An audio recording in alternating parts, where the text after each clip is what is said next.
नीतू बागड़ी, नीतू बागड़ी,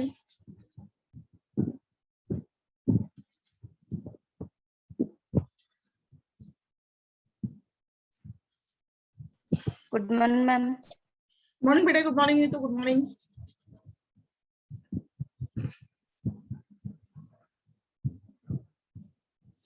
आप कहाँ से होते हो नीतू? कहाँ रहते हो जयपुर में? जयसिंहपुरा। जयसिंहपुरा। तो कॉलेज कैसे आओगे? जब कॉलेज आओगे तो क्या हॉस्टल में रहोगे या वैसे रहते हो बेटा? या मैम खुद आएंगे। खुद आओगे तो मतलब कॉलेज के व्हीकल में या खुद के उससे? अभी तो खुद आएंगे। अच्छा अच्छा बेटा। सृष्टि गोयल आ गई, नीतू आ गई।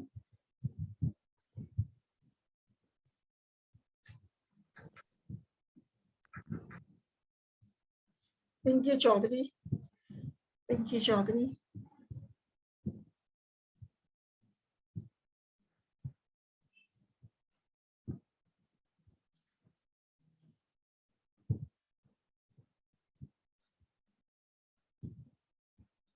कोमल Verma, Komal Verma,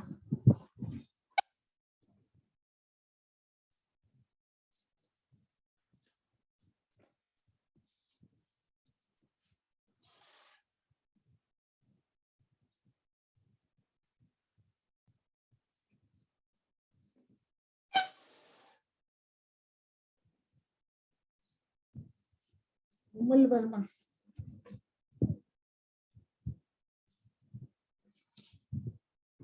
Jyoti Sen,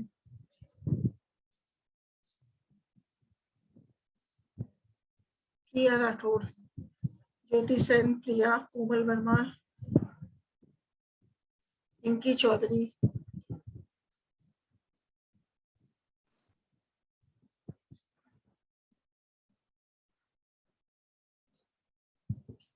good morning ma'am. Morning बेटा, good good morning, morning. Good morning all of you, good morning बेटा, गुड मॉर्निंग। सुनीता चौधरी,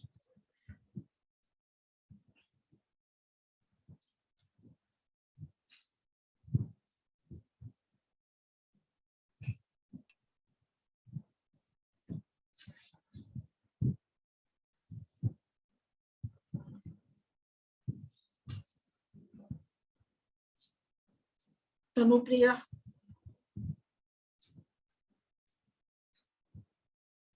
पूजा कुमावत,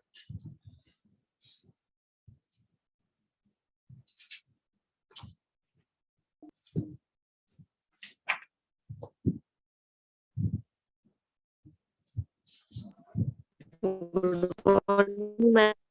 मॉर्निंग बेटा, गुड मॉर्निंग।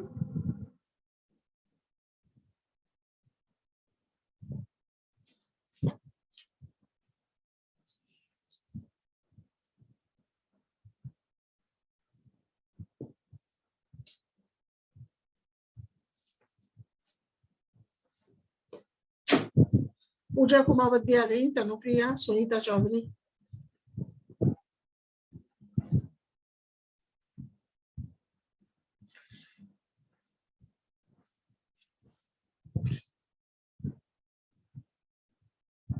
मनीषा,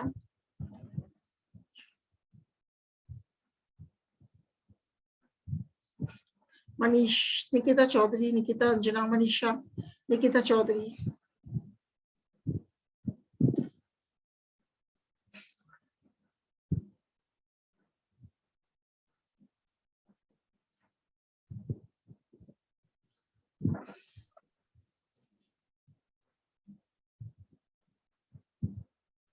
पूजा मीना, पूजा कुमावत, पूजा मीना, पूजा चौधरी नहीं आई आज, आरती चौधरी, पूजा मीना,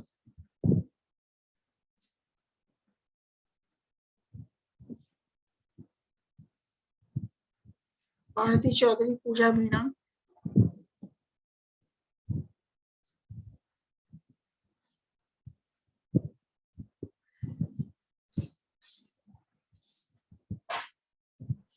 ऋतिका अटल, ऋतिका भी आ गई, ऋतिका अटल,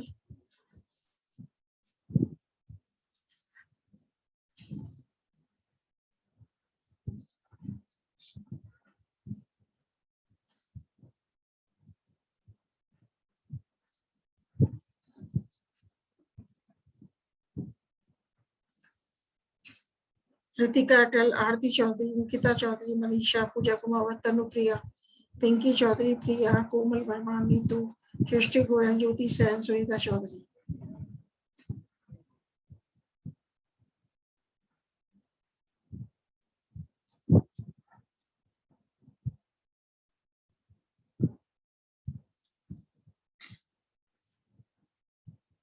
चलो बेटा एक स्लाइड शेयर करते हैं। कल मैं आपके साथ इफिड्रा कर रही थी, तो इफिड्रा के स्टेम के बारे में लेते हैं आप। ठीक है बेटा, इफिड्रा का स्टेम के बारे में पढ़ेंगे अपन। इफिड्रा के anatomy of the stem of ephedra. ठीक है, तो इफिड्रा का तना के डायग्राम देखते हैं अपन। ठीक है, रूट कल कर ली थी। अब देखना बेटा, तो इफिड्रा का तना, इफिड्रा का युवा तना धारीदार होता है, अतः इसकी बाह्य रूपरेखा, इसकी बाह्य रूपरेखा उभारों एवं गर्तों से युक्त होती है, और माइक्रोस्कोप की सहायता से इफिड्रा के तने की अनुप्रस्थ काट का अध्ययन करने पर यह 3 क्षेत्रों में विभेदित दिखाई पड़ता है। कौन कौन से 3 क्षेत्र हैं बेटा? एक तो है एपिडर्मिस, वल्कुट, कॉर्टेक्स, एक है संवहन क्षेत्र या रंप। तो सबसे पहले लेंगे एपिडर्मिस, बाह्य त्वचा। तो इस परत की कोशिकाएं आयताकार, मोटी भित्ति वाली किंतु मृदुत की एवं एक पंक्ति में व्यवस्थित होती हैं। तो epidermis, it is the outermost layer and it is made up of compactly arranged and heavily cutinized cells. बाह्य त्वचा कोशिकाओं के ऊपर मोटी क्यूटिकल या उपचर्म पाई जाती है, उपचर्म क्यूटिकल परत पाई जाती है, और एपिडर्मिस के गर्तों वाले क्षेत्र में हैप्लोकेलिक प्रकार के धसे हुए स्टोमेटास पाए जाते हैं। प्रत्येक रंध्र के आसपास 2 रक्षक कोशिकाएं, गार्ड सेल्स होती हैं, तथा इनके नीचे एक उपरंध्रीय गुहा, स्टोमेटल कैविटी पाई जाती है, और रंध्र की रक्षक कोशिकाओं के पास सामान्य रूप से मिलने वाली सहायक कोशिकाएं स्पष्ट नहीं होती हैं। So when we see the transverse section of the stem of Ephedra, we see the epidermis. So the cells of the epidermis are rectangular and thick-walled, and these are parenchymatous. And the cuticle, a thick layer of cuticle is found above the epidermal cells, and haplokilic type of stomatas are found in the epidermis, and the stomatas are sunken, and each stomatas is surrounded by 2 guard cells. प्रत्येक रंध्र के आसपास 2 रक्षक कोशिकाएं पाई जाती हैं। ठीक है, अब है अधोत्वचा हाइपोडर्मिस। तो इफिड्रा के तने में उभारों के क्षेत्र में बाह्य त्वचा परत के नीचे स्क्लेरेन्काइमेटस सेल्स पाई जाती हैं। ये कोशिकाएं हाइपोडर्मिस परत का निर्माण करती हैं तथा तने को यांत्रिक दृढ़ता प्रदान करती हैं। मतलब the cells of the hypodermis provide mechanical strength to the stem of ephedra, and these मतलब hypodermis consist of sclerenchymatous cells. अब लेते हैं वल्कुट, कॉर्टेक्स। तो ये वल्कुट 2 क्षेत्रों में विभेदित होता है। देखो ये अपन डायग्राम करते हैं, इफिड्रा का है, तो ये जो वल्कुट है ये 2 क्षेत्रों में विभेदित होता है। एक तो है आउटर कॉर्टेक्स, यह है वल्कुट, इसका ही कर रहे हैं अपन। 2 क्षेत्रों में डिवाइड होता है, आउटर कॉर्टेक्स बाह्य वल्कुट व इनर कॉर्टेक्स आंतरिक वल्कुट। तो सबसे पहले बात करते हैं आउटर कॉर्टेक्स की। तो यह सामान्य आवृत बीजी पर्ण के समान सुदीर्घित मृदुत की खंभ कोशिकाओं का बना होता है। इसकी कोशिकाएं भी खंभूतक पेलिसेड टिश्यू के समान अत्यधिक क्लोरोप्लास्ट युक्त होती हैं, और इस क्षेत्र की हरित लवक युक्त कोशिकाएं फोटोसिंथेसिस करने में समर्थ होती है। अब बात करते हैं आंतरिक वल्कुट, इनर कॉर्टेक्स। तो वल्कुट कॉर्टेक्स का यह भीतरी क्षेत्र गोल या अंडाकार पतली भित्ति युक्त मृदुत की कोशिकाओं का बना होता है, जिसमें कि क्लोरोप्लास्ट पाए जाते हैं, खम ऊतक के नीचे उपस्थित इस क्षेत्र की कोशिकाओं के बीच पर्याप्त मात्रा में अंतरा कोशिकीय स्थान पाए जाते हैं और वल्कुट का यह क्षेत्र एरेशन, वातायन एवं प्रकाश संश्लेषण करने में समर्थ होता है। तो अपन क्या पढ़ रहे हैं? Anatomy of the stem of Pinus.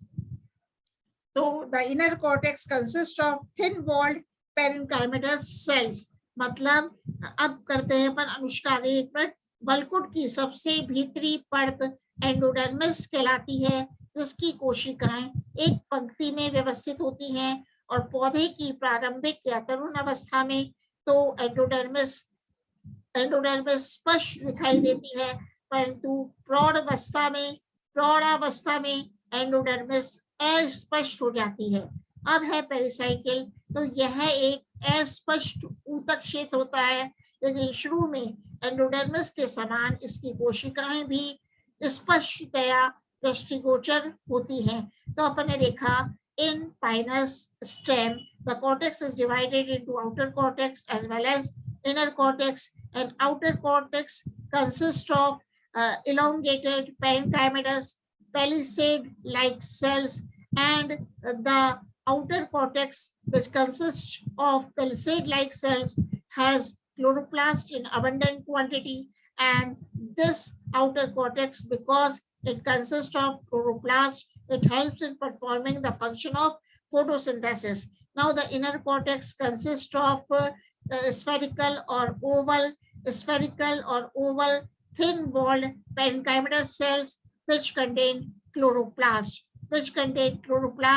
and the inner cortex of Pinus helps in aeration and in performing the function of photosynthesis.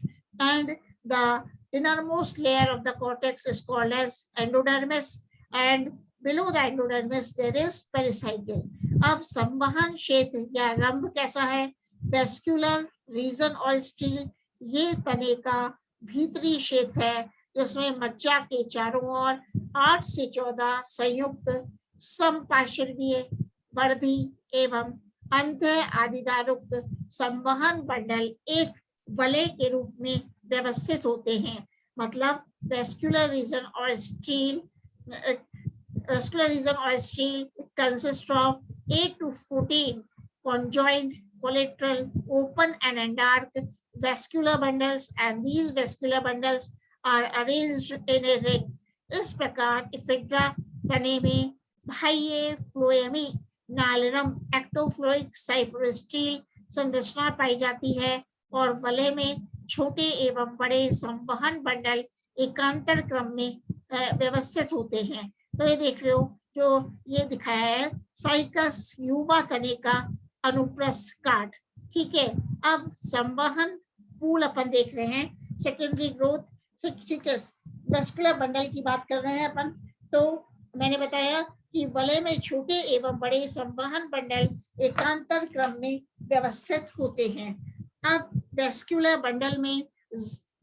Bundle के जाइलम में वाहिकाएं वेसल्स, वाहिनिकाएं एवं जाइलम मृदुतक, जाइलम पेरेन्काइमा कोशिकाएं पाई जाती हैं।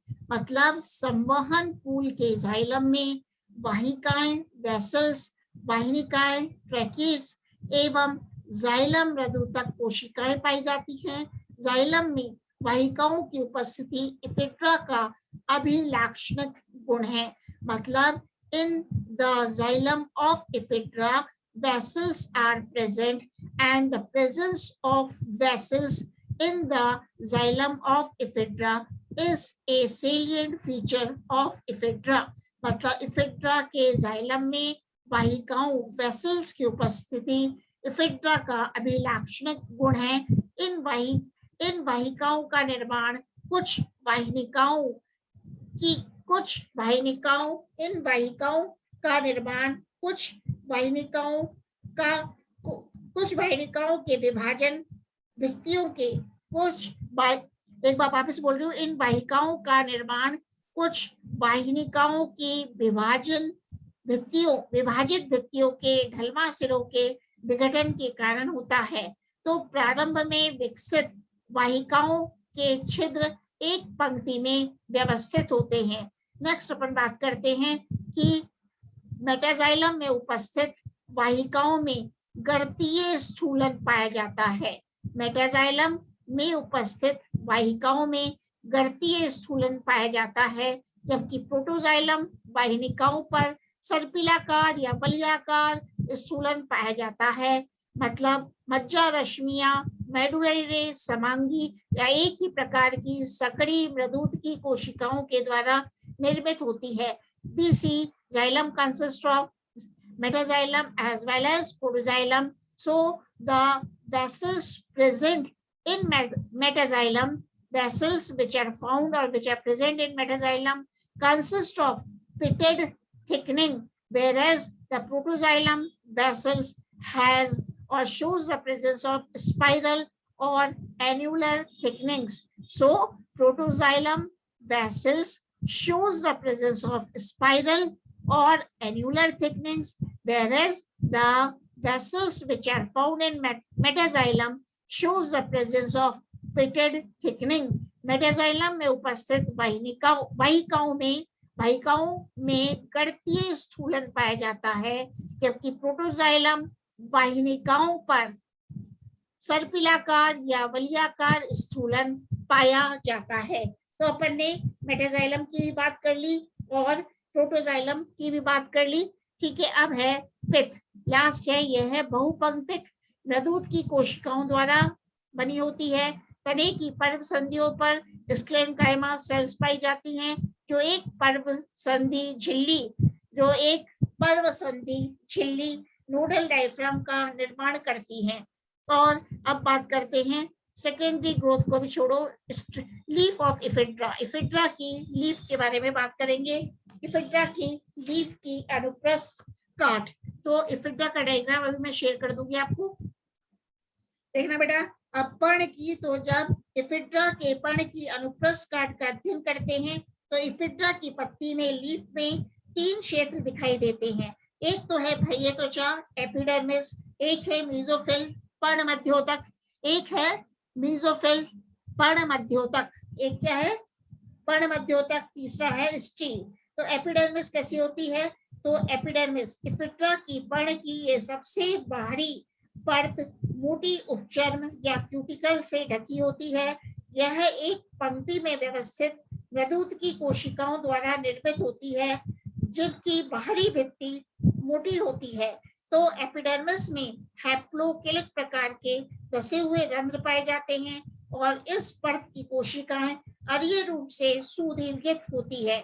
मतलब epidermis consist of haplocheilic type of stomatas in the leaf of epidermis, and it shows the presence of sunken stomatas. We are talking about the TS of the leaf of ephedra, so we find the epidermis in ephedra. मतलब leaf जो है ephedra की बात कर रहे हैं, ephedra की leaf की, तो epidermis in the leaf of ephedra shows the presence of haplokilic type of stomatas, and the stomatas are sunken, and this layer means the epidermal cells are radially elongated, and this epidermis is covered by a thick cuticle,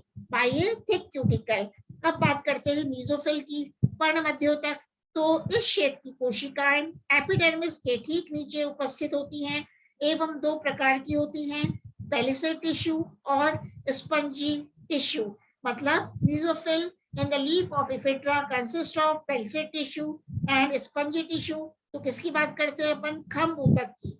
तो epidermis के नीचे खम्भ ऊतक के समान सुदीर्घित कोशिकाएं 2 या 3 पंक्तियों में व्यवस्थित होती हैं। इन कोशिकाओं में हरित लवक प्रचुर मात्रा में पाया जाता है तथा इनके बीच इंटरसेलुलर स्पेसेस भी पाए जाते हैं।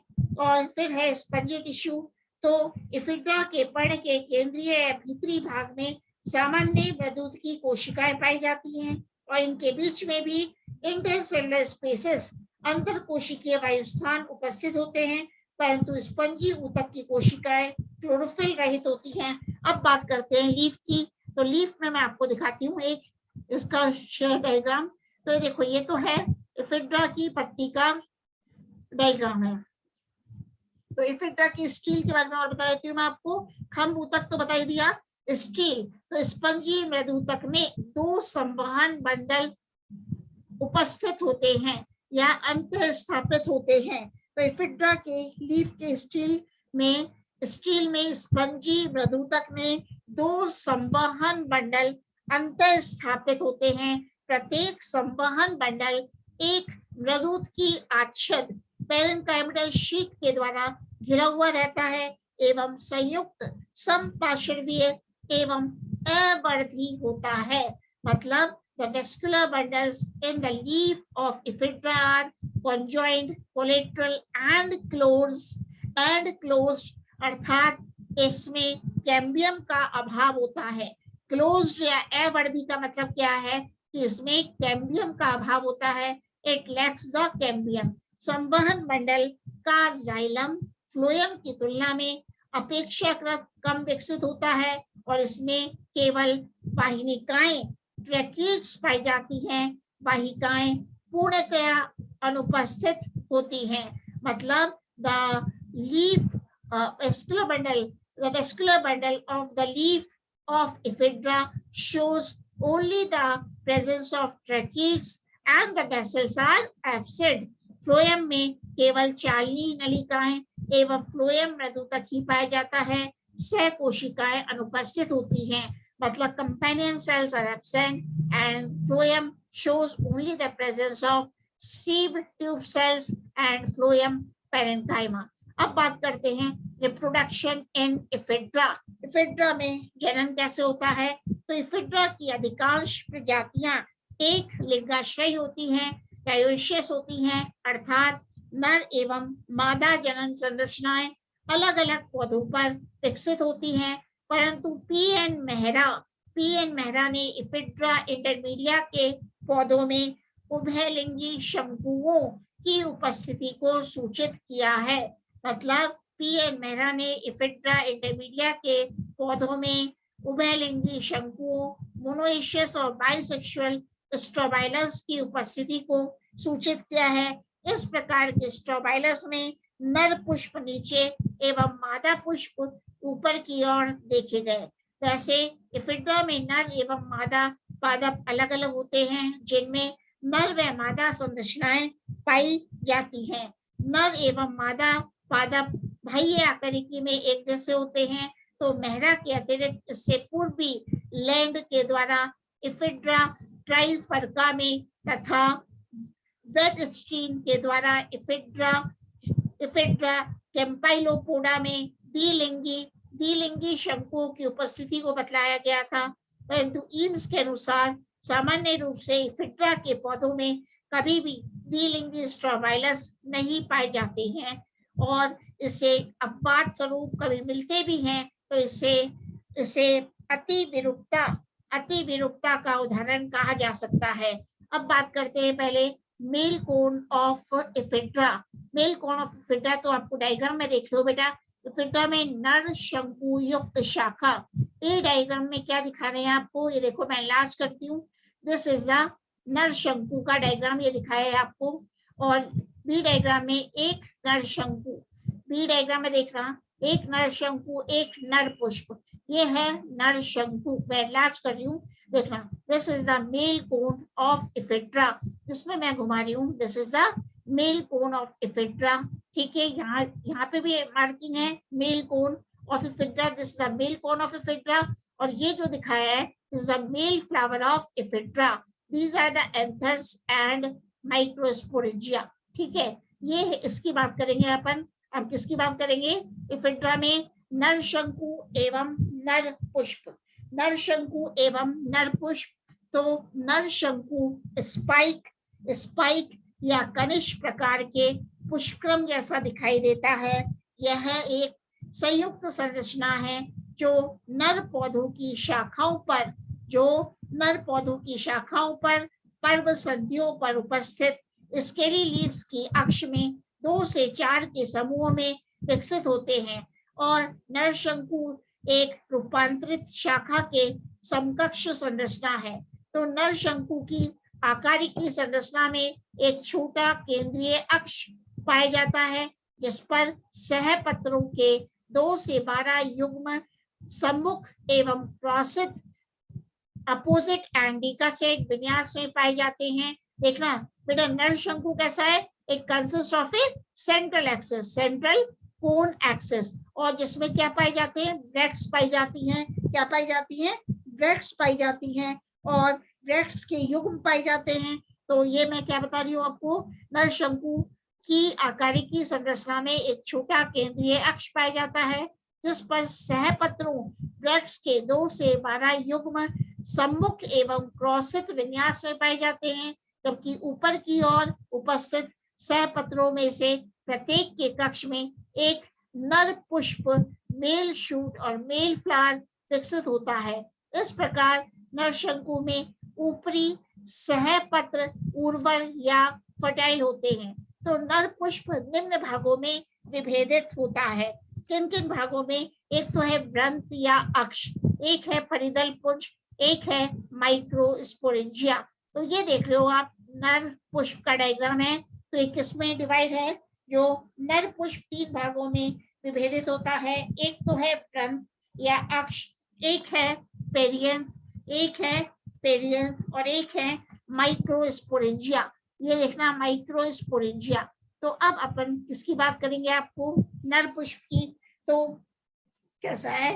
व्रंत या अक्ष। तो नर पुष्प में एक छोटा बेलनाकार व्रंत या अक्ष पाया जाता है जिसे माइक्रोस्पोरेंजियोफोर कहते हैं, जिसे लघु बीजाणुधर कहते हैं, और यह मुख्य अक्ष से संवहन आपूर्ति के लिए जुड़ा रहता है। इसे एंथ्रोफोर भी कहते हैं।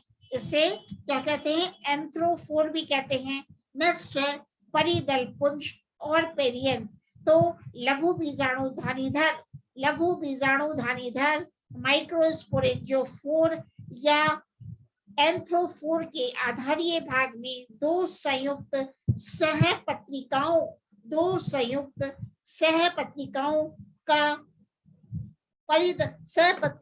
का बना हुआ परिदल पुंज पाया जाता है।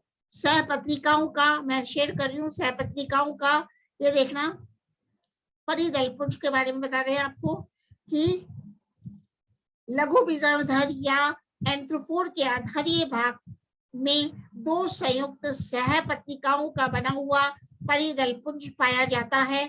तो ये वाला फिगर मैं दिखा देती हूँ। ये है पेरियंथ, ये दिख रहा है बेटा इसमें, ये है पेरियंथ जो कि परिदल पुंज है, और ये है ब्रैक्ट, और ये है एंथर एंड द फिलामेंट्स। तो वापस से बोल रही हूँ कि परिदल पुंज लघु बीजाणुधानीधर या माइक्रोस्पोरेंजियोफोर या पुंकेसरधर एंथ्रोफोर के आधारीय भाग में 2 संयुक्त सहपत्रिकाओं का बना हुआ परिदल पुंज पाया जाता है। नेक्स्ट है माइक्रोस्पोरेंजिया।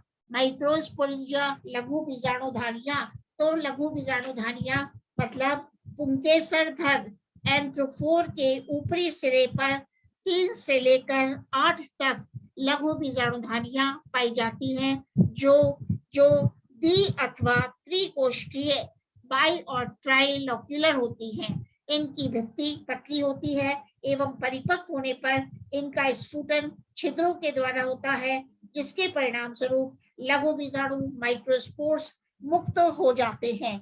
तो एक बार इंग्लिश में इसको और रिपीट कर देती हूँ मैं। मेल कोन को मतलब रिप्रोडक्शन इन इफिड्रा, ठीक है, रिप्रोडक्शन इन इफिड्रा को और इंग्लिश में बता देती हूँ मैं कि इफिड्रा में क्या होता है बेटा। The adult plant body is sporophytic and this plant body is sporophytic. It produces 2 types of spores, microspores and megaspores. So now I talk about the male cone of ephedra.